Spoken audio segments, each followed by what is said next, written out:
Hi, my name is Rico Canero, and I'm the author of a book called The Danish West Indies in Black and White. This is a book that I researched a number of years ago when I first started collecting old Danish West Indies postcards. In 1917, the United States purchased the Virgin Islands from Denmark, and I was looking for any images that existed during that time frame so I can see what the islands would look like during that period of time when I was transitioning from Danish to American. And one of the things that immediately struck me was how fascinating it was that everything still looked the same, even after 100 years. The only difference was back then, most people didn't have any cameras and everything was in black and white, whereas today, of course, everything's in color. So what I decided to do is to tell the history of the Virgin Islands using 500 of these old black and white images that I had found, and at the same time add a number of different stories that I picked up along the way. So some of the things that I learned is, for example, when the islands were purchased, a check was written for $25 million in gold. And the reason they used a warrant check instead of the actual gold is that at the time, $25 million in gold would equal about 48 tons, and which is equal to the weight of about 8 elephants. During World War I, if the Germans had by chance sunk that ship carrying all the gold from the United States to Copenhagen, Denmark would have lost everything. Or if it was captured, then the Germans would have been 48 tons of gold richer. Some of the other images that I'll share some with you in the book is Fort Christian in the island of St. Thomas. Interesting story about Fort Christian is that it was originally intended to have a water-filled moat around it, and the original location was where Bluebeard's Castle is today. But the people decided that it's too much work to carry all the supplies and everything up the hill, so we'll do it a little bit lower to the shore. And then they also scratched the idea about the water-filled moat and just decided to go with cactus instead. Another interesting image I have here is Market Square in St. Thomas. And this is before there was the bungalow.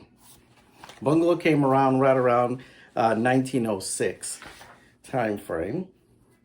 And another interesting image here is of the coal women of St. Thomas. Now, a lot of people may have heard the different strikes that the coal women had and stuff like that, but it's a practice that they actually had going for about 100 years, starting at around 1841 up until about the 1930s. Coaling was a big industry in the Virgin Islands. So I have a number of images there. And here are some of the tokens that they would use. So at one point in time, there wasn't a lot of Danish coins to pay the people. So the different merchants would create their own coins and pay the people.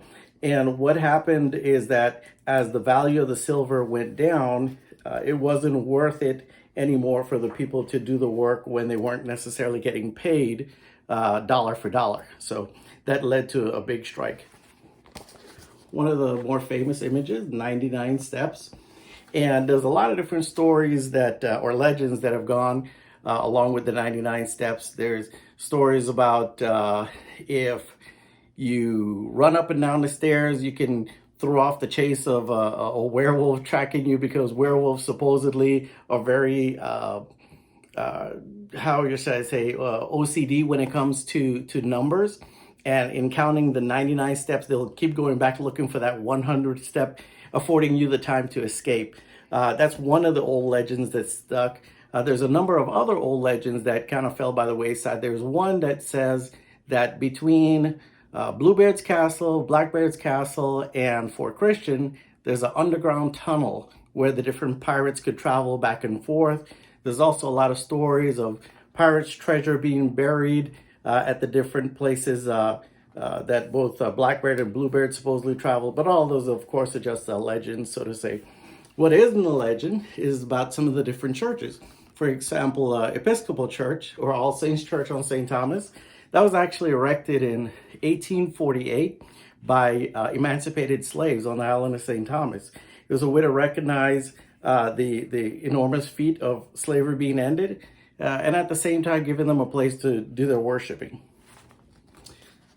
The St. Thomas Lottery has always been a big thing in the islands as an opportunity for people to, in one fell swoop, change your lifestyle. One of the things that I found really interesting is the fact that the winners of the jackpot used to be announced at the Emancipation Garden. So everyone would come forward with their tickets, and they would have a big calling of the numbers, and whoever the winner was, everyone would find out right then and there on the spot as their number was called. So that was interesting. I wonder what that would look like today. Another really interesting picture. Grand Hotel on St. Thomas with a third floor. Today it just has the 2 stories, but at one point it had 3 stories. And another interesting tidbit, Grand Hotel as we know it today isn't the same as Grand Hotel as you knew it before. Hotel 1829 on Government Hill used to be the official Grand Hotel, and the one that we call Grand Hotel was actually the commercial hotel. So, in addition to the Danish West Indies having their own banks, we also issued our own currency. There's the Bank of St. Thomas, or St. Thomas Bank. And although the islands became American in 1917, due to contractual obligations, they continue to use the Danish currency or Danish West Indian currency actually up until the 1940s. Another interesting tidbit here on postage in the Virgin Islands. So we had a very efficient postage system between the United States, Europe, the Danish West Indies, way back in the early 1840s. And this is during a period of time when America was still using the Pony Express. So we were at the point much more advanced. Then I list a number of prolific Virgin Islands. Here's one individual here named Cos Govern. He's one of the founders of Negro League Baseball. Another individual here, Denmark Vesey. He was a slave that became free. He actually bought his own freedom. And then after becoming free, tried to lead the largest uprising in American history when he tried to take over the city of Charlotte. I have a listing here of some of the many different newspapers that were in circulation during Danish West Indies time. Everything from the Tindinde to the St. Croix Gazette to Lightbourne Mail Notes, West End News, all kinds of stuff. And then we have the island of St. Croix.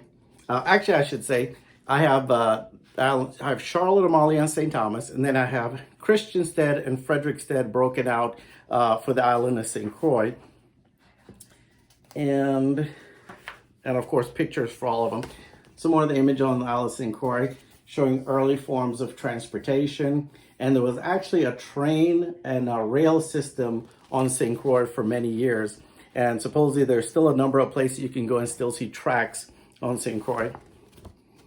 Very interesting little ad here in this newspaper. It's talking about looking for workers, men, women, and children.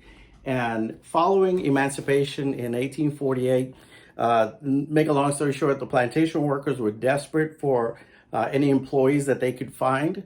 So they were taking men, women, and children to put to work in the fields. And here on St. John, we have the famous petroglyphs.